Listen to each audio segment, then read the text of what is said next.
కదిలింది కరుణ రథం, సాగింది క్షమాయుగం, మనిషి కొరకు దైవమే, మనిషి కొరకు దైవమే, కరిగి వెలిగే కాంతి పథం, కదిలింది కరుణ రథం.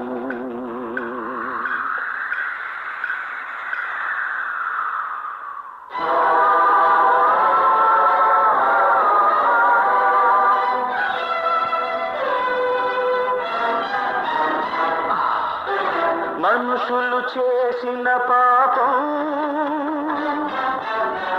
మమతల భుజాన ఒరిగింది,